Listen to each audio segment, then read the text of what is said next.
Yo, what's good? What's happening? Happy New Year's. Boy Chris J. Got the boy Tyler here. Got the boy Charles Sav here. Hola. And Hola. watching us. Of course, this is a brand new episode of First from the Ring. First episode of the new year. And we're going to give you guys our very late 2023 wrestling recap of the past year of wrestling. Very fun year in wrestling last year. Tons of unexpected moments, hilarious moments, legendary moments, record-breaking numbers and records in various ways for various companies as well. But we're going to give you guys our recap for that year. And then later, we'll give you guys the present. So we're going to go back in time for a little bit for you guys. Then next episode, we'll go give you hoops and, of course, more of that present day wrestling as well. But glad to really just be able to recap 2023 because if you guys have been paying attention to YouTube media as a whole, we was extremely inconsistent. We all had our own personal battles. We had to deal with those that know, appreciate those that do know and support it as well. Of course, if you guys know what I've been through, But I appreciate the homies, all the loved ones that been there during this time. And either way, we're here to give you guys content. And let's go ahead and get right into it.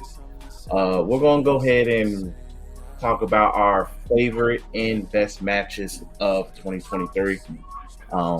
Plenty to go over, pick and choose from.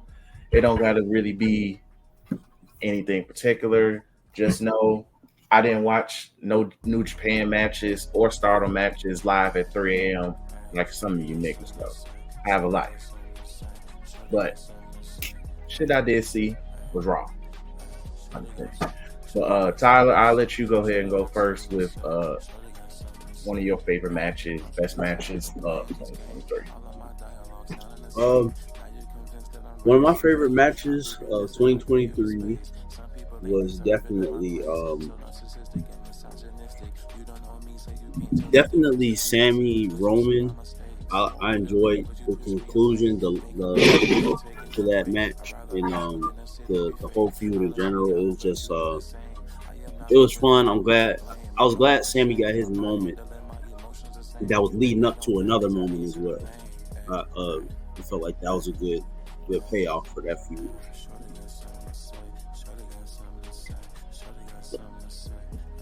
Well, that's it. For me, I'm gonna go again with like another Sammy match, but it's instead the main event of night one. I think that's the most I ever had. Got like goosebumps when it came to like a wrestling match this year, just because I'm always a big Sammy fan. No matter what he do, if it's something lower in the card or if it's something higher in the card, I'm always going to support Sammy. It was an extremely just when he hit that haluva kick at the end, like I probably jumped up out my seat. I can't really remember, but it was a really good send off because you felt them like Kevin Owens. This is his second main event in Mania, but that story that Sammy and told was just amazing. I'll say honorable mention has to be like there's so many matches this year. Yeah, we probably wouldn't get a chance to scratch the surface of. Like, I also didn't stay up to 3 o'clock in the morning to watch like a Wrestle Kingdom match, but I'd be remiss to say that Kenny Omega and Will Ospreay didn't have two great matches this year with each other like they always do. I'd be remiss to say that if we don't talk about anything really on the AEW side, I'd be remiss to say that Daniel Bryan didn't have bangers, especially the one he had with MJF. He carried MJF to a fantastic match. That's 60 minutes of pure wrestling right there, man. pure wrestling. He be whooping niggas' butts in that ring, and he's the GOAT for it. I'm trying to think of just more. Just because I know on that side they had a lot of just good matches, even though there was a lot of up and downs with backstage stuff. And who cares about that when we talk about wrestling? But they had some good matches on that side. For WWE, they wrestle so much throughout the week and throughout house shows and throughout pay-per-views that a lot of shows get and a lot of matches get like swept under the rug of like low-key bangers and stuff like that. I think this year is going to probably a little bit change that with Triple H fully having a full year of control and a full year of like leading up to Mania. Again, I don't know. A lot of WWE does it its best to make a spectacle. So you have Goldberg and Gilbert in that ring, but they make it a spectacle. It's one of the best matches of all time. So, but an honorable mention would probably be Cody versus Roman. Now, it didn't slap as hard as probably like on the technical side. It didn't slap as hard as probably like Gunther, Drew, and Sheamus, which was probably the best like real match at Mania. But it did go hard in terms of emotion, just like I said, night one. Like, we thought Cody was about to finish that story, dog. And just like the South Korean fans, I don't like Solo Sikoa, so that just really destroyed me. I don't know if y'all hold on. Wait, what's this? Bro, South Korean fans hate Solo Sikoa, bro. With every fiber of their being, bro. It is insane, bro. Why specifically that demographic? Bro, it was like some dude posted up like the South Korean like internet wrestling community takes and stuff like that. And I guess they had like some polls. Solo Sikoa got worst wrestler, worst gimmick, worst mic performer, worst match. I'm like, now I ain't gonna hold you. That John Cena Solo Sikoa match sucked. But I'm like, man, these niggas don't like this nigga. Yeah. What the hell?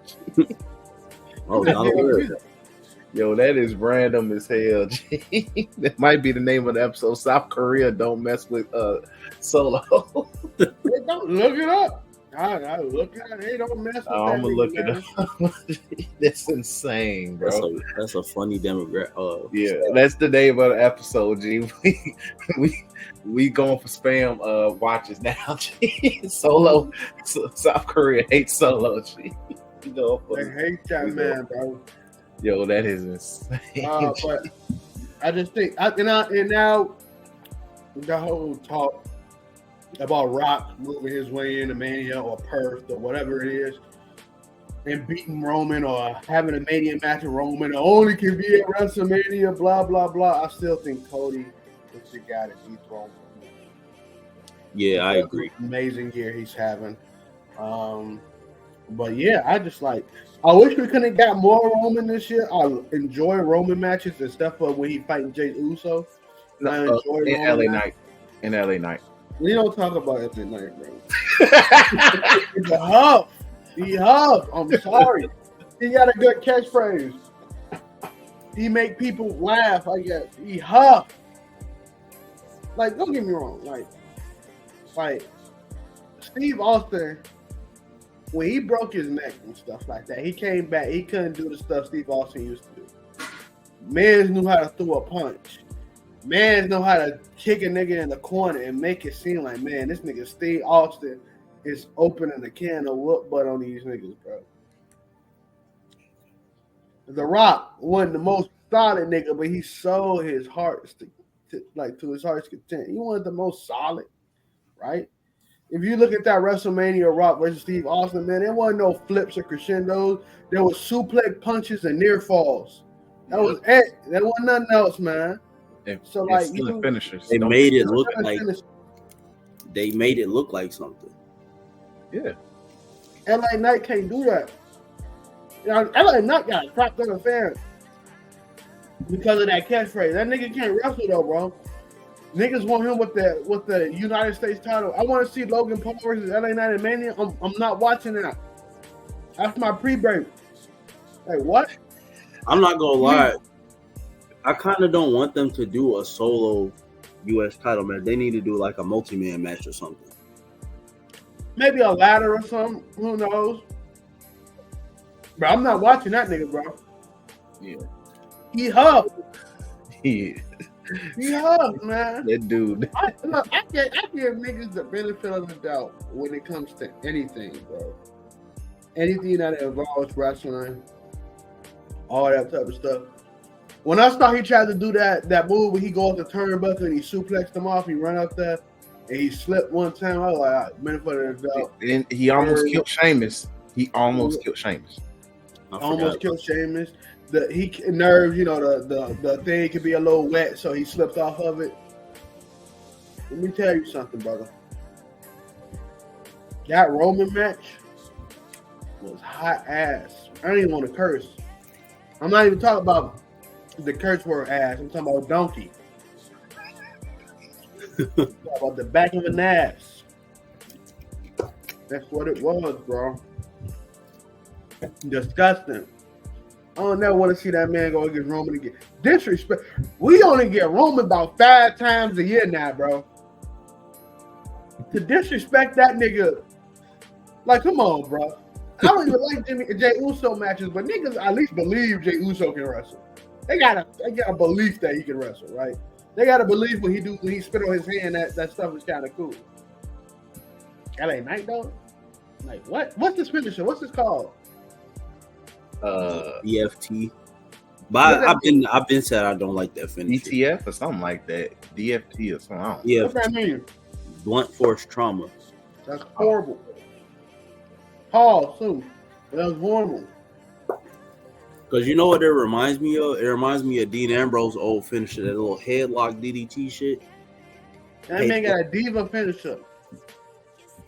Yo, Yeah, I think somebody I was trying to look Michelle at McCool probably used to do that. I don't know, bro. I know. Yeah. So he said he got Ivory's finisher. Gee, it's crazy. Man, look, bro. Yo, how do we go from best matches to slander? Like, nah, he's so smooth. G. That's crazy. That's Man, I would eat a shoe if LA Knight. Oh yeah, come on. LA Knight will ever be on this joint for best matches of the year. Now I'm not talking about no multi-man ladder matches. That don't count. But one-on-one. I'm telling you, that quadruple threat, whatever you want, that fatal 4-way, that's about to happen at Royal Rumble. LA Knight is not carrying that match. He's going to be on the ground for 90% of the time. And the only time they're going to use LA Knight is for when the crowd needs a cheap pop because they like this nigga for some reason. But like, again, like I think he got charisma out the wazoo. I do. I think that he got more charisma than 90% of the people. But niggas wanted him to beat Roman for the title. Niggas wanted him to win the Rumble. Niggas wanted him to hold the Money in the Bank. Damian Priest might be wearing Rhea Ripley's gear, but I would still rather have him be Money in the Bank more than anybody else, bro. All right. And I'm not joking. He really be wearing Rhea's gear. All right, but he really took a smooth offer. But hey, it is what it is. Hey, man, we don't hate the guy. We just think his wrestling. He is tough. It's a bit. Like, in terms, look, we could list plenty of great matches this year. He was not in not one. But since you guys did mention a lot of quality 4 or 5 star matches, we got to give props to the most underrated guy in WWE in terms of in-ring performance, and that is my boy Dragunov in NXT. Oh yeah. Look, we talking about a huff wrestler. Now we talking about one of the gems, my nigga. One of the gems. You gotta lace your boots up for real when you get in the ring. Man. Look, man, he gave Trick a 4-star match, even though Trick has improved. We rocks with Trick here on this podcast, even though we did say he was gonna get future endeavor last year. He beat the allegations, but Damn. Aaliyah had quality bangers with I hope everybody. I didn't say that. I don't think Daytra did. This was a me and Tyler discussion at one point. But We're gonna have to refresh me on that later because I don't remember that neither. yeah, we did say it though. We did say it. I gotta find, but we did say it though. That's a horrible take. It was I scared. wouldn't even let y'all have that take on this podcast. But I'll get that. See, that was one of those Daytra remember. wasn't available. But it's neither here nor there. yeah, we do apologize, brother Trick Williams.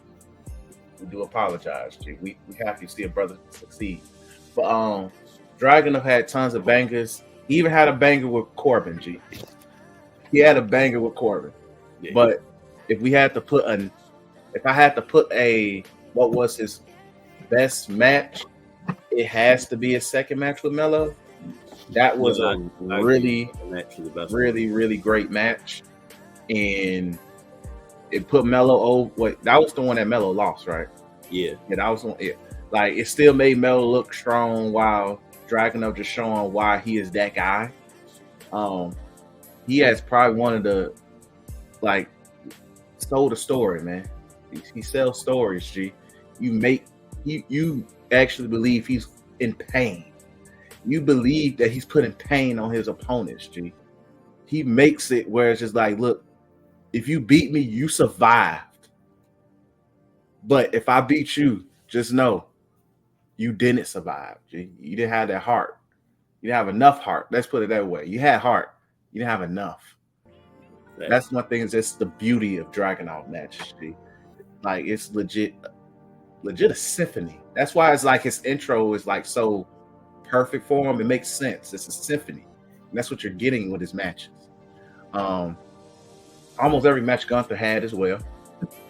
Like Gunther was giving you a different finish every match, bro. Oh yeah, and then like it's just Gunther gives you also. That's the crazy thing. You're getting different finishers with every match. Either you're gonna get power bomb, or you're gonna get clothesline from hell, or you might get flash. You might get ankle lock. You might get put in the walls of Jericho, depending on you're getting different finishes. Gunther's legit a creative wrestler in terms of how he make and finish a match. G. Yeah, I might not use my regular one. I might use my secondary. I might use my top rope. Well, it's just for the vibes. You have to respect it. You have to. And then just to throw a women's match, I think undisputedly the best women's match in 2023 is Charlotte versus Rhea at Mania. That was legit they was out to prove something in that match for sure. Like one of the if that's to me, if that's not a top 5 match of yours this year, then hey, you wasn't watching enough.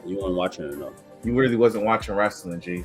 Now you're gonna probably tell me about that Stardom match that happened this March 2nd, 2023 at exactly 4:53 in the morning. But guess what I was doing? I was asleep like a regular human being. So, but that's fine. But what I watched live at normal time at a probably 8:23 on a Sunday. This was a 5 match, G. It is what it is, G. But overall, they did. You gotta chill out on the Stardom slander, bro. Look, I'm not slandering the workers, G, because they all are elite, and I respect it when I watch the clips on YouTube or Twitter. It's just I'm not waking up at 3 a.m. I'm Gucci, G. I don't even watch anime at 3 a.m, G. So that tells me how much you love Japanese culture that you're watching live wrestling. And I don't even watch live anime as I wear a One Piece shirt. So with that said, it's levels. I'm not a weirdo. It's stated. But Charlotte and Rhea definitely did put on an excellent match that arguably should be in line with one of the best matches that happened last year. It's easily you give that. And that's what their 3rd match together, and each one has been a banger, but this legit was special. That was legit a special match, and to the point where even Charlotte was like, I take the back seat. Y'all got it. So, but definitely utmost respect to that match. That was a excellent match. Easily the best women's match of last year. So, any other matches we should give some spotlight to? Definitely Io versus Bianca at Backlash. That was a really good one. That was good. The threat. I was Io, Charlotte, and Bianca was pretty good. That was solid as well. Also, no, was that Io? Was that Charlotte, Asuka, and Bianca? So which one? I think you're talking about Asuka. No, you're talking about Asuka, Charlotte, and Bianca. Right. Yeah, that was Io cashed in. That's the one that Io cashed in on. That was decent. That could have. I was expecting more out of him, and that was decent. Wasn't best. I just appreciated the storytelling of the match for the most part. I like Bianca made that match more than what it was as well. Though. So yeah, she gave it that boost with her quality acting. But, and one last thing we do got to give respect for is that Bad Bunny is a way better. Bad Bunny and Damian Priest. That's arguably is also a top 5 match. And that was more because just the whole atmosphere of that match was just amazing. That's true. Like, for as long as they kept it going too. You said what? I said for as long as they kept it going too, because wasn't that match like over 30 minutes? It was like over 20. I don't think it was 30, but that match was a very long match. But from start to finish, from entrance to end, that match was elite, G. You can't tell me otherwise. From Bad Bunny's entrance, still the greatest entrance ever, and it should be in 2K24 if they so choose to do so. That would be really raw. But Bad Bunny, way better wrestler than some of them folks that you guys hype up hype up the most. Way better wrestler than LA Knight. You can definitely say that with ease. Like if you had to put, look, we need Roman Reigns versus Bad Bunny. I think Street we needed that a minute ago. We definitely did, but I'd rather took Roman Reigns versus Bad Bunny than goddamn LA Knight. Matter of fact, if LA Knight and Bad Bunny was to fight wrestle, G, I would definitely expect Bad Bunny to carry the match, be like a ring general, G. That's crazy. That's how low the bar is. G. But yeah, so those are our best matches. We're going to move on to let's go ahead and move on to storylines. So some of the bigger storylines, of course, we still have the Bloodline Dilemma, the Rise of Judgment Day, the EO's shine and damage control pretty much taking over SmackDown. The women taking over carrying SmackDown. That they definitely care about. And Cody finishing the story. Of course, with the other company, we have MJF and Adam Cole become the greatest of friends, and that's really it. I'd be remiss, as I said again. There's another one. Just jokes aside, I will give Swerve and Hangman credit for their storyline too. I would be remiss to not talk about corny folks. But yeah, like he had him a nice little bang. Yeah, like him and Hangman did have one of the second best storyline in AEW, and even then they got to re-rock that because he got hurt. But let's go ahead and get the AEW ones out the way. Tyler, go ahead.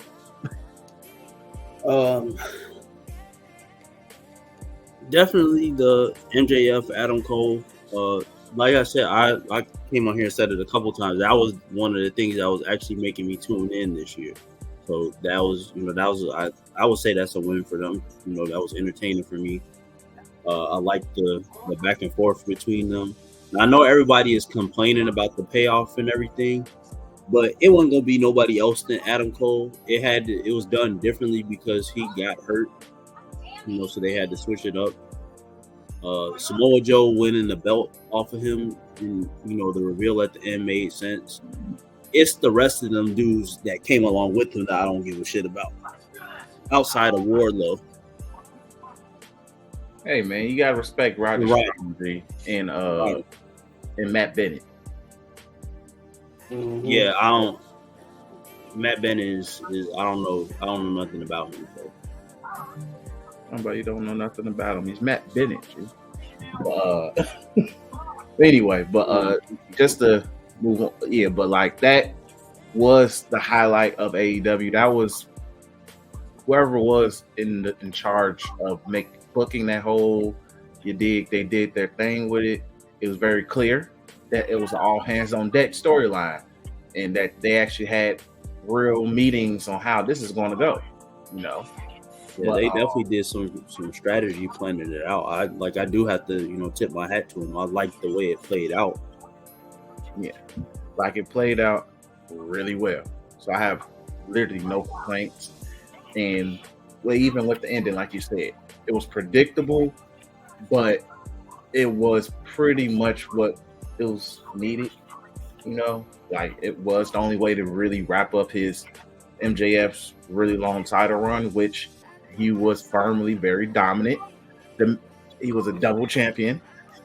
He was defending both titles, injured at one point, in handicap. Honestly, MJF needs more credit himself for being a workhorse this year. He really did work through a lot of shit. Yeah, he carried that company through all the shenanigans that they went through, and the owner of the said company put them through as well. But overall, that story in itself was really captivating. Either way, among all the things that didn't really stick, even with the elite stuff, even with the Edge and Christian situation thing going on at the moment, like that's not really even hitting as much as you want the matches are. But I expect AEW matches to hit. It's just everything else around it. So definitely shout out to them. And even just to briefly talk about corny folks in Hangman. That storyline was really good, and it took some edgy moments, of course, but I get it. Like when you think of Hangman, he is in a way, the bar of like, hey, you might got next, you got to get through me, trying to get there, guy. And Swerve having that with Hangman, who is one of the few people you can kind of have something memorable with in that company, whether he wins or loses. He's always built to be a strong guy. I liked it, I really did. The breaking into the house part of the storyline, I'm a sucker for those. And a black man walk into a white man's house, I respect it. No matter how corny folks is, I will respect it, because we don't get those situations much without consequences. And Hangman and Swerve proceeded to win, so can't be mad at it. But definitely, like, my thoughts, the storylines, like they only had two major ones that hit, legit hit. So, Trail, we go to the WWE. I just, I definitely agree with y'all saying it's kind of hard. Like, I think the Daniel Bryan stuff with the Continental Classic, him being battered and injured, but him still wrestling, I think that's cool. If you want to play it a little bit more on kayfabe than it did on like real life, I'm like, bro, working with an orbital bone. I know he's doing it for the love of the game, but that's crazy. Sit down, G. Man's out here wrestling like his name is Slade Wilson or something, man. Yeah.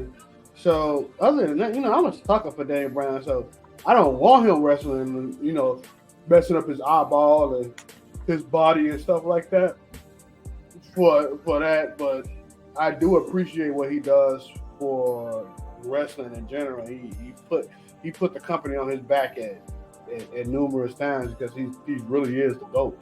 Other than that, shout out the same things y'all said with Fuse. One fan of MJF cranking WWE light type foods in AEW. I'm glad Samoa Joe's a champion. Get back to what y'all know best, and just niggas with belts do graps and they wrestle and call it a day. I don't look, bro. Being alternative means they have to do things differently. MJF being a babyface absolutely positively sucks. No matter what nobody say, that nigga is a babyface, but his catchphrase is "I'm still better than you." Like you can't make me like rock with that, bro, at all. Like at all. So that's my take on the whole thing when it comes to MJF and his reign. I thought it was mediocre at best. I don't think it was that good. A lot of people are going to say it's good, but a lot of people give AEW the benefit of the doubt when it comes to this wrestling stuff. So the bar's in hell. Yeah, I'm saying the bar is really in hell when it comes to that. Like anybody can do that storyline and make it work. Like again, MJF being heel sucks. I mean, MJF being a face champion fucking sucks. The best thing for MJF is to be a heel and be a really garbage heel and a really garbage heel. Now, I'm not saying being a chicken heel, running from the fight and stuff like that, but being a heel. And then a lot of stories just never came to pass when it came to MJF's reign, like the Warlow stuff and things of that nature. It just seemed like some of his feuds was nonchalant. Like nobody cared about the Pillars feud because nobody cared about the Pillars. People care more about the non-pillars than the real pillars, bro. Who the heck watches Sammy Guevara matches? Not me. So, like, again, I'm glad MJF title reign is over. He wasn't, that cold. A lot of people tried to implement the Bitter War 2024 and stuff like that now. Man, congratulations on the bag Tony Khan gave you. I think none of it. I pray that bag that he gave you will be generational for you and your family. But God forbid I ever see you in a WWE ring because that would make literally no sense. So, shout out to AEW for the year they had. Like a lot of, I don't want to call it bad press because they still did their thing this year, but a lot of stuff that had me like, little ass, man. So a lot of stuff that can turn you away. Yeah. Same thing with the E, but yeah. Yep. Let's go ahead, switch over to the E. Of course, we can talk about the rise, the fall of the Bloodline storyline. We're definitely in if we had to literally put seasons on the Bloodline, the best way to describe it, it's like the final season of The Wire. Yeah, I ain't even gonna hold you. That shit was ass. I ain't trying to be negative, bro, but that fight of the Bloodline Civil War, we still don't have a reason Jay came back to the Bloodline, bro. Jimmy, my bad. Jimmy came back to the Bloodline. We still don't have a reason. Yeah, that was at that point it kind of threw me off because especially when he turned on Jay, his reasoning for doing it was BS to me. Yeah. You could have just straight up said that you was jealous of your brother and I would have accepted it. And nobody would care that you, like just say, "Hey, I'd rather be with Roman than to be with a nigga like you." That would have been more comical. I would have bought that more. I'm like, yo, like, hey man, I'm sorry. I'd rather him be tribal chief than you. Like, I ain't gonna listen to you. I'm the older brother. Get out of here. Exactly. But yeah, like. Just to how we got to where we went to was just like, all right. It's definitely in comparison when I say this, if the season 5 of The Wire is bad in comparison to what we previously got from The Wire, all like the first 4 seasons, center. The last season, all right, man, I can tell y'all just trying to wrap this up while also trying to make it something. Because the more I think about it, it makes sense. Jimmy joining back with the Bloodline is like McNulty suddenly being making planning the fake deaths and stuff. Making up the murders and stuff. That's That's that. It's like wow. Yeah, assassination of characters, bro. Nobody want to see that stuff. But again, I just think I think it was a lot of Vince versus Triple H stuff around that time. Yeah. You know what I mean? I don't want to give an excuse to to the H-Man, but I think that's what a lot of it was. You know, I think he had a lot. Cause I don't think, like, looking back on it, I understand why Roman kept that title. But looking at it now, you know, and I'm not the one to say that's a wrong decision, but looking at it now, I'm like, man, more and more, I'm thinking like that maybe was the wrong decision. Now, a lot of people put it on the fact that like Cody messed up. I mean, Cody's not as big of a star he is as he was, and that's Cap. He's even bigger, right? Yeah. But on the sense that Roman challenges, every challenger after that felt more lackluster. Like, because he went through everybody, and now he's going against mid carders and whatever we consider LA Knight is. So like, it's just like nobody want to see that. Shout out to Randy coming back. Like, we weren't supposed to get the Bloodline. I mean, Jimmy versus Jay at SummerSlam, because we really were supposed to get Randy at SummerSlam, but Right. You know, just shout out to that. Like, I don't hate Jey Uso. Do I think he mid in the ring? Of course. Is he a super kick merchant? 99% chance that's true. But like, I don't mind the man. I do think he's got charisma out the wazoo. Got one of the best entrances. I'm not saying the song is good, because literally some dude just said it's just me, Oos, and yeah. So I don't really say it's the greatest song of all time. He got a really good entrance. He gets a crazy pop.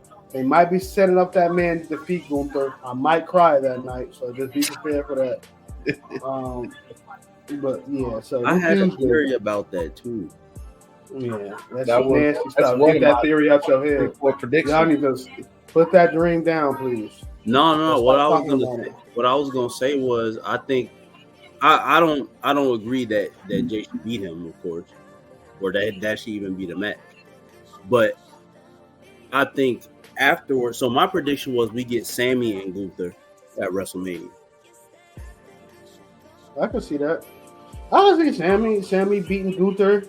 I forgot who took the belt off Sammy first. Before Gunther had it. It was probably Gunther who took the belt. It was Ricochet. Okay. Ricochet beat Sammy and Ricochet lost to Gunther. I can see that. I like that. I like that. You know, Sammy. I think it makes the most sense. I just don't want to see Jey Uso winning that thing, bro. I'm cool with Jey Uso being what do we call people we don't want to see belts on, but they're popular? Attraction. I'm cool with Jey Uso being an attraction. Oh, that man an attraction is crazy. You call that man Omas. It's I know what you're talking about. It's actually a different word for it though. I know what you're talking about. I'm gonna consider that man like Omas. I don't want to see no belt on that nigga. But yeah, man, that Bloodline sucked. I don't think any feud was. I don't think WWE had a particularly strong year with feuds either. Like Gunther and Chad Gable had a really strong feud. Mm-hmm. They had a really strong feud. NXT with Dragunov and the people he beat up had nice feuds. Seth and Drew had a nice feud in the year. Cody and Brock was too soap opera, but it was decent. Bad Bunny and them had decent feuds, but it's just like Damage Control controls the feuds. You know what I mean? Damage Control and Judgment Day. We got tired of seeing Judgment Day, but Damage Control and Judgment Day kind of control the E at that aspect. I think I would give the edge to Damage Control. Just Io Sky became a bona fide star. Yep. And that's so hard to do these days. Is to just have a bona fide foreign star, your company, women, the best champion out your company. Like, not a lot of people are gonna be Rhea Ripley because she's dominant, but again, Rhea Ripley cares more about the Judgment Day than she cares about that women's division. So, as much as I don't care about the women's division, as long as Rhea Ripley don't care about the women's division, and she's the champion of it. Also, like her contemporaries in that women's division. Yeah. So like, it's Becky. I forgot what they called. I forgot what they called that tag team of Shayna Baszler Ronda. No, not Shayna Baszler and Ronda. That was the worst feud of this year. Zoe Starks. That was the worst match of this last year. Worst match, worst feud. That was look. I ain't gonna hold you. John Cena versus Solo Sikoa is probably the worst match. Just the movie. We knew Ronda and Shayna match was gonna be. Bro, I'm sorry, G. I'd rather watch Solo and Cena than Ronda versus Ronda versus. I'd rather watch neither of them, but I would never watch Solo versus Cena ever again. Ever again. At least I'll fast forward and just watch Cena get freaking thumbed to death, man. That's at least like, oh, okay, the man got thumbed to death in front of the Saudis instead of just watching Shayna versus Ronda fake MMA fight, G. Like that, I can't get over that. That match was cringy to watch. But yeah, what was he at? Oh yeah, Judgment Day shit. But this literally was the year of Judgment Day, just doing as they please. The memes, when they said, "Hey, Raw's gonna have a new theme song," they changed to the Judgment Day theme. I cried because it was so accurate. Like that's just how. Honestly, would have rather they did that than the song they got now. I hate current day theme songs for shows. Hey, look, man. Outside of major pay-per-views. Hey, man. That's Rebel game. But Judgment Day was everywhere.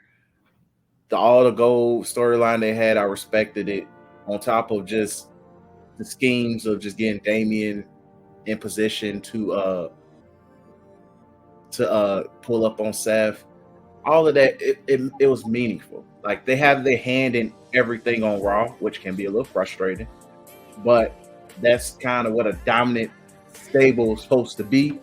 Like when I would watch old Raws and SmackDowns, the late 99 2000, when I think this is when Stone Cold was out and The Rock was feuding with the Helmsley McMahon. Yeah. DX, yeah, but The Rock was still in and out in a way. Triple H and the DX had their hand in everything. Yeah. To the point then, I think they even had an alliance with Dean Malenko, Eddie, Perry Saturn, and the Murderer, the Radicals. They had an alliance with them. So they used them. Yes. They were everywhere. Yeah. So it was just like, all right, so for 2 hours and 4 hours of TV, you're getting that. You saw Triple H at the beginning of the show, the middle of the show, and at the end of the show. Yeah. So it's similar to that. And even then, it's just for 3 hours you get in, you're hearing that theme song go off or just them in segments. I get it. Either way, Judgment Day, they held it down for 2023, and based on the Triple H pie graph, you be a dominant faction for a year. Then I try to kill off your storyline, so you go forward from there. So the fall of Judgment Day is gonna be bussing. I'm still early. This is still one of my early predictions. Cody's going to use that Money in the Bank and take it from Damian, and that's going to lead to the fall of the Judgment Day as a whole, or at least the fall of the current iteration of Judgment Day. That's going to be the interesting part. So we'll see where things go. Also, shout out to R-Truth getting joining with Judgment Day too. That is shout out to R-Truth just continuously being entertaining, bro. He came in and immediately got back over. R-Truth, just when your whole gimmick is make us laugh on TV, how can you not rock with you? How can you not do that guy, man? Hall of Fame. Oh, easily. But let's go ahead, transition to moments. Plenty of moments. While we listening, bro. QCM Punk, Live in Color, Chicago. Yeah. What's the point of talking about anything else? That is easily. Like we talked about the Sammy shout out to his moment, WrestleMania event with them getting them titles. Shout out to that, much needed. It really shows how, if you know Sammy's and KO story, shout out to them. But that nigga Punk came home, bro. You can't get no bigger than that. Like nobody thought it was coming too. We all knew he was probably coming back, but nobody. It was so weird at that time. Yeah, they did a good job of keeping the speculation as speculation. Yeah, it was a nasty. The CM Punk watch was horrible, and I hate that we have Mercedes watch right now. Even though I love Mercedes, but I hate we have Mercedes watch again. But I hate any wrestler watch of 2020, whatever. It's stupid. It's corny. All they do is tease, and people come up with their own reasons of why these characters doing it. It sucks. But CM Punk coming home was amazing. Shout out to Seth Rollins, who made that moment even more viral by acting like he was actually mad. People had their think pieces. People said, y'all just turned Rollins into what CM Punk was in 2014. And it's kind of like, no, not really. No, not but, the reason I say that is because Rollins is losing his spot to somebody, who's probably going to be part-time. We don't know what CM Punk really going to be. Some people say he's going to be more active come Mania season, but I don't know. Man still haven't had a match on Raw yet, so he came back in November. So, but all praises go to the man upstairs. CM Punk came back. It was a crazy. Look, man, I watched wrestling my whole entire life. I always tell people my fondest wrestling memory. I shouldn't say fondest because pause, but my fondest wrestling memories was Vince McMahon kissing Rikishi's ass on SmackDown when The Rock gave that man some cinnamon sticks because he thought he was going to kiss. He first was going to kiss The Rock's butt, and then I don't know, was it Trish Stratus that came out? Yeah, Trish came out. out. That was the switcheroo. Yep. And Vince McMahon started eating cinnamon sticks as he got happy, and then Rikishi came back and he kissed some Rikishi cheeks. And that's one of my fondest memories. And my other fond memory is when Rikishi hit one of them niggas with a stink face and they threw up. Was it Kurt? That was Kurt Angle or Booker T. It's Kurt or Booker T. The nigga threw up because he got hit with the stink face. But I don't know why two of my fondest and latest wrestling memories involves Rikishi's stink face. Nigga. If we ever get a chance to interview Rikishi, he's gonna be like, "Hey man, hey brother, my ass gave me money, brother." But yeah, but I'm trying to find this Solo Sikoa stuff so y'all don't want to lie. But honestly, you see a Punk, that's a touch of CM Punk. Like, come on. Yeah, that's I went top. I ain't gonna hold you. I know this was a year before last. But I went to that All Out scrum. And when CM Punk hit that promo, and he was like, what did I do for a dumb, like whatever he said about Adam Page or Heyman Page. I look at that again. I was like, bro, that was one of the best promos of that year, and it led to what we got now. So they did that nigga dirty at the end of like they did that. They made that nigga catch a train home. I just want to. No, he caught a train there. He caught a train there. I thought it was to the crib, but either or. I think it was to the crib, bro, because he didn't know where to go. No, it was he caught. So supposedly he didn't. Either his ride was canceled or they didn't have a ride for him. So he was out in London. That was London, right? I think. No, yeah. Whatever the hell they at, wherever the hell Wembley is. So he had to take a train to his hotel. That's what happened. That's what I'm saying. He had to take a train back to the hotel because that was after the match. No, bro. He had no heat with AEW for that nigga until Tony Khan feared for his life. No, but even then, the whole day was effed up. No, it was. He went there and he heard that Jack Perry was about to do some real glass stuff, and apparently niggas got mad at that. So he mopped Jack Perry apparently, and then he came out, did his match, and made Tony Khan no fear for his life. Nigga didn't have a ride to the crib, so them London niggas had to get him back to his hotel. I could have sworn it was. I remember him on the train. I remember they got a picture of that nigga on the train. I know. I saw the picture. I thought that was before It was just like either way, Okay. they didn't care about how that man was getting around after he left the arena. That's the fucked up part. that is disgusting. They said They get him literally left. Like either way, he should have a ride. He's still an employee. He's your biggest draw at that point. Whether your ratings is dropping or not. Oh damn, okay, I see it now. Yo, what the heck? Yo, gee, why is Edge number 3? Edge, huh? Yo, why is Edge number 3? Korean niggas no game, bro. Yo, all right. So Tyler, you because I don't know you in the group me or you don't got access to it still, but they put the Korean ratings. So the worst male wrestler, literally 446 niggas said we don't rock with Solo. Then it's Roman. Then it's Edge, CM Punk, Matt Riddle, justifiably, MJF and Jimmy. A lot of Matt Riddle though. Hey. Matt Riddle finna be in New Japan. The Yakuza going to get him up out of here. Worst heel, Solo. Yo, Xia Lee's in here, bro. What the heck?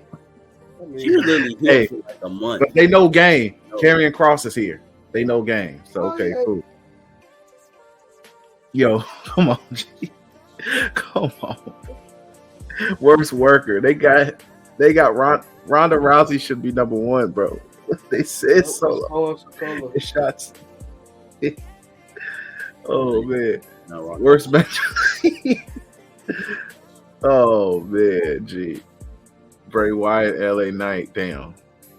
R.I.P. Bray Wyatt. We gotta give Bray Wyatt his flowers. R.I.P. to Bray Wyatt. It's not Bray Wyatt fault he has the worst match of the year. I know. But what? I thought it was Cena versus Solo. I know, but it's just the fact that that's number 2. I'm like, damn, that's crazy. Oh, okay. Yeah, I'm about to say, make sure we get Cena versus Solo on that joint. Jay White versus MJF. Loki, come on. Hey, that match was tough too. I know Jay White. It was. The reason why that match was tough was because they made MJF turn to Super Cena and beat that man despite getting crippled. Is that the one where he jumped over the top rope and did that dangerous ass cutter? Yes. But that's the thing. Fuck them up. Jey Uso versus Roman is an honorable mention. That should be in there.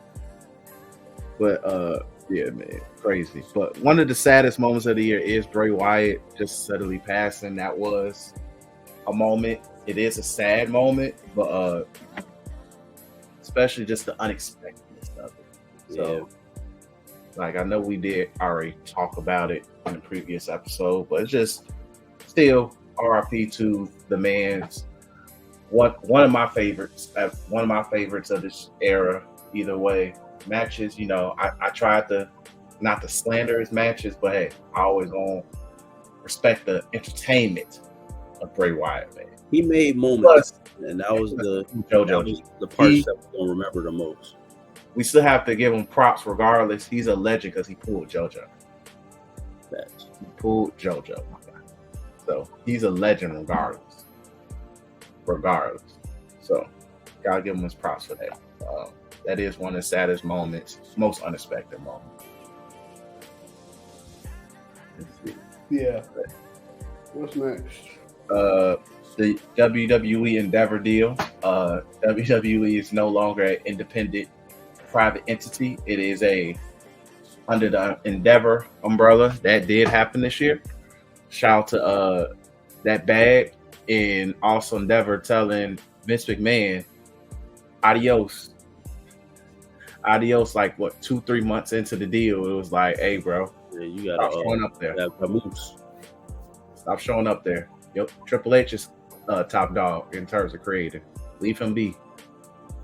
Slowly but surely they phase Vince out. It's like one of the craziest things ever you're gonna ever see. But yeah, shout out to that. That was a really big deal, and we're I think officially 9 months into it, and I don't see much of a major difference besides ad placements during matches. So, and that's no different because back in the 90s, Slim Jim was presenting matches in pay-per-views. So, like between Vince and Triple H. You talking about that? No, I'm talking about just Endeavor. The main Ah. difference since Endeavor pretty much bought the company. I think we're not gonna see that for a lot for right now, but to be honest, I think they're gonna be more global. Take the UFC approach of doing shows. Big shows will stay, to places that they know that's gonna sell really, really well. Like UFC, they still are gonna go to more places, but they love to do like Houston, Vegas, Florida a lot. I think WWE is gonna do that for their end shows, but they're going to go a lot of places. Like Money in the Bank will be in Canada. Hopefully, Sami Zayn wins the Money in the Bank in Canada. We're going to Australia literally soon. Walter won't be at that show, unfortunately. You said who? Walter won't be at the Australian show. I think he got visa issues. Yeah. Oh yeah. And then we're going to Germany in August or something like that, or the Bash in Berlin. Yeah, that's. So I think they're just gonna be much more global. And shout out to that. That's the only thing I really want to see from them. Tell you the truth, is stay global and stuff like that. I think that's the thing I'm definitely gonna do, and just make WWE more money, and pay the wrestlers more money. Agreed. People got this thing with like the UFC thing and stuff like that. That's different, but the wrestlers about to get paid a bag to keep because UFC pay the people that they want to keep. It's the other niggas that get crap money. So pretty much. So we'll see how that goes. Shoot, at least make it where they don't got to pay for flights. I think don't they still got to pay for flights and stuff. So, which at all matters. But at the end of the day, that stuff we ain't gonna really know until Sean Ross Sapp or something gets details on wrestler contract of like, oh, they don't pay for flights no more, That's neat. But yeah. What else we can talk about moments wise? That's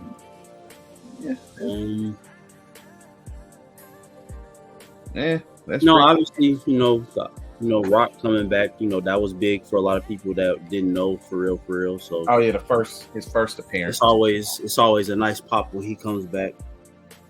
Yeah, that was unexpected with when they were in Colorado, and even though Cena's matches weren't the great when he comes back, but just his presence being there is always it's always nice having him on TV at least. Yeah. Like and him being able to still cut a promo better than the entire roster. Yeah, because that's what he did well in either way. But even then, like just that, what was it, a month and a half of Cena being around was great to see. Mm-hmm. Also, another good moment, and I will, like I said, this goes back to NXT, was the rise of Trick Williams. You got to give that, like, his rise is still really memorable. His epic moments of just beating Dom because Dom didn't have no help, of course, and then losing it a couple days afterwards. Yeah, people was mad. Of course, people played the Shawn Michaels racist card, but you still made him look strong regardless. You had him have a memorable match with Dragunov. You had him have that memorable moment in the Iron Survivor match where he went on a 4-0 run in 30 seconds. Like, that was great stuff to see, great moments to have. And still, while having the memorable story, the major storyline of who did it, who beat up Trick, which we're probably going to get an answer to that before the end of the pay-per-view, the next pay-per-view or whatever. But like in terms of NXT side of things, like that was a real major moment. And even though this moment in itself took place 2 a.m. in the morning, Sasha having matches in Japan, that was in a moment, like her just living her dream, and all of that, fighting the Joshi women, being a Joshi star. You got to give her flowers, even though you had to be up 2 a.m. to watch it, So still giving her props for that, even though she broke her ankle, and now we're back to Monet Sasha watch again. But that's still a moment in itself. Shout out to her living her dreams. that's really, moments wise, that's really it. So before we wrap it up, we're going to talk about what we look forward to in 2024. I'll start with pretty much my main thing is just seeing Roman beat the hell out of The Rock, whether it's at Perth. It's not going to be at Philly, but wherever it's going to be, it could be on the SmackDown on my birthday. I just want to see Roman beat the daylights out The Rock. I'm just talking. I'm just stating in general. SmackDown. Is it really a SmackDown on your birthday in Chicago? Now I'm really curious. Hold on. I doubt it, but no, it'd be a collision on my birthday. All right, so we ain't going to no damn collision. oh no, I'm saying wrap that shit up, but I ain't going but I do look forward to seeing Roman beat the living daylights out The Rock. That's going to be great TV, like great TV. Whether when or how it happens, I just need that to happen. G. Just choke them out too. Like Roman choking dudes out is just undisputed. That's why I kind of need him to choke out LA Knight in a fatal 4-way for the culture reasons. But definitely look forward to that. I look forward to whoever Gunther fights in Germany. That's going to be a really great match. Whether it's Seth, Damian, Sammy, I don't care who. Shoot, he chopping Punk to death. It's probably gonna be Punk if he get that belt. But yeah, if it's Punk, I don't know who, but I look forward to that. So those are like two things I really do look forward to, because that Gunther coronation in Germany is gonna look like a Nazi fest. Crazy. I don't really got anything other than Cody finishing that story. And that's the gimme. So. And that's all I want to see is Cody finishing that story. Anything else? Oh yeah, Bailey winning the Rumble. Yeah, I need that. I really want to see the Rumble. Bailey winning the Rumble and getting jumped out of Damage Control gonna be crazy. They gotta jump her the same night. As soon as she point to the sign and the fireworks go off, they gotta get to whooping her ass. Hey, G, getting jumped by a swarm of Asian women gotta be crazy, G. Dakota Kai gotta take the knee brace off him, like, yeah. Yep. But either way, she could be back by now, possibly. It depends how quick. It's an ACL though, bro, and this like the third time for her. I wouldn't want her to rush back. No, she ain't gonna rush it. But yeah, so mine. I'm gonna start with, I want to see the tag team division back to a prominent role, and because you have too many good teams that you have a lot of teams. You're starting to get too many stables now. Split them damn belts. They gotta split the belts. Now they saying that there's gonna be a split before Mania, so they can have a tag team title match on each night, which I think that would be good. I think you split them, and one of them you have a tournament with that coordinates at WrestleMania, and the other one, you do whatever you're gonna do with it. But give the tag team division some time to shine again, because I feel like you've had some bright spots for the tag belts, but ever since you put them together, it's been holding them back because they get held up depending on which stable has them, because they just go into the stable at that point. So split them up. You got plenty of teams on both shows now. You just made 2 of them for SmackDown. No, you made 3 of them, because now you got Legado 2.0. You technically still got LWO technically. You got Lashley and the Street Profits. You got Cross and AOP, put together. So you got team stables that you can work with. You still got Gallows and Anderson. You still got DIY. You got plenty of teams to work. Yeah, it's more than enough where you can split those belts up again and have some nice matches again. Like you just wait until we get to see DIY and whoever in a match that's really gonna mean something, bro. Like that's gonna be fun to see again. So So I'm definitely looking forward to the tag team division getting a boost again. Obviously, you know, we just talked about Rock and Roman. We're finally gonna get the payoff with this. I think it's been a long time coming. I'm not even gonna say let's just hurry up and get it out the way. I'm ready to see it unfold because this is another part in the bloodline that I wish could have happened sooner when it was more so in its peak. But you know, now or never. Not gonna lie, I think this should be Rock's last match. I really do. I think they should even hype it up as such.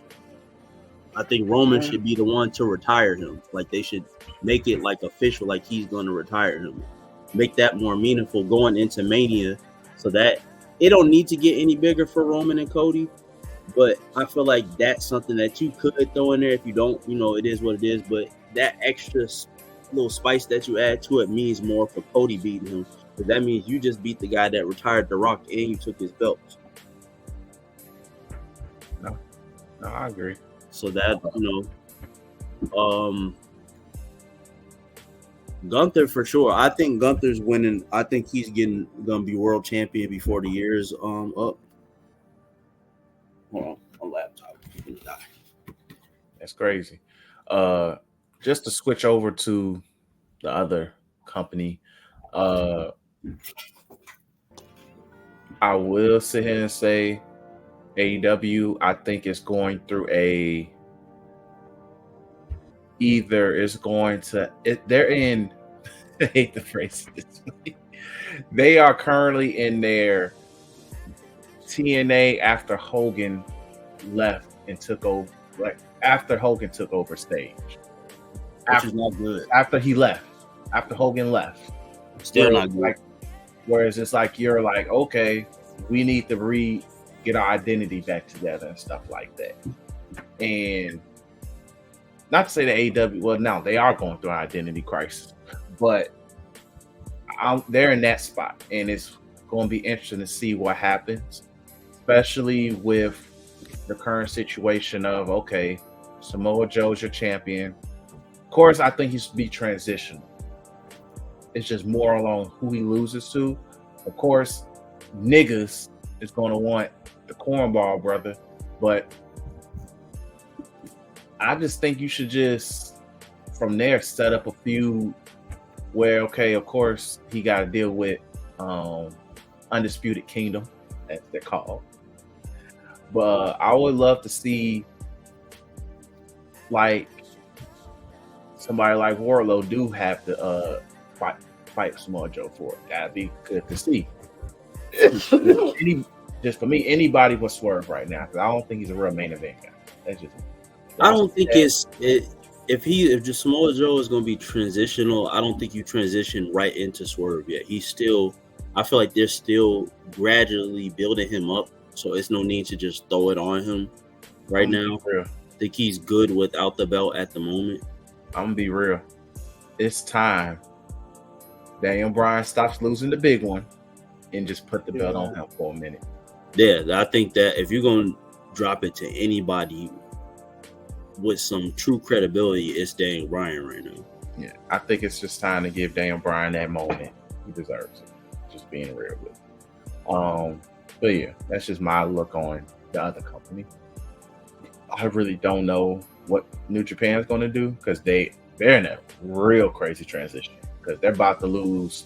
They already lost Ospreay. They're going to lose Ospreay.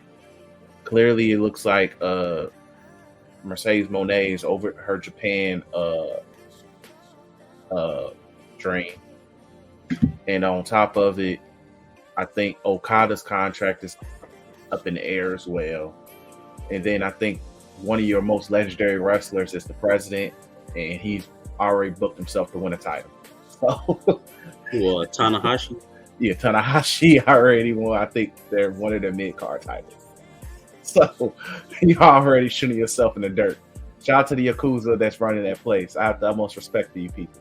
So I have nothing else to say in regards to that. But they are in an interesting situation right now. So, yeah. Another point. The the rebrand for TNA. I'm definitely looking forward to see how that turns out this year. I'm gonna try to pay attention a little bit more so I can actually know who really is their face, because I know some of them, like your Josh Alexander, your Alex Shelley, like some of the guys that's been there for a while, some of the newer faces. I'm gonna pay attention a little bit more. I definitely want to, get a hold of that app so we can do our TNA watch that we've been trying to do for 2 years, but can't because that old They app, already updated the app too. I just gotta pay for it. So yeah, they already updated the app. Like it's back. It's legit says TNA Plus or whatever. So shout out to them. They did that smooth and quick. Like I woke up and I was like, damn, they changed the app fast. But yeah, overall, I'm really like wrestling last year was really had its dramatics, but it was a really big year, and we're still looking to see, like I said, WWE being the leader of pretty much what happens with wrestling, and everything else follows the tail end. I think as long as WWE can succeed, we're going to see everything fall behind it properly if they do their part. Cough, cough, Mr. Tony Khan. But especially, like, look, all I'm going to say is that pod, if Raw goes to Warner, is going to be comical. Even though I don't believe it's going to happen. I don't believe it's going to happen. It's just the dirt sheets fear-mongering the AEW people. yeah. But it would, if that happens, I will cry tears. Like that's going to be the funniest episode of the pod that we ever do, because them jokes is going to fly all day. So it is what it is. But plenty to look forward to this year. Like plenty to look forward to. So with that said, we wrap this up, but we appreciate you guys for listening, watching. Make sure you hit that subscribe button, like, comment, share the content. Like I said, we appreciate you guys. Follow us on Twitter as well, 3S from the Ring. Like and share on the Facebook page as well, you Tweeking Media, for all our content that's coming. TikTok page still on the way. We get in there. But yeah, we appreciate you guys. Peace. Peace.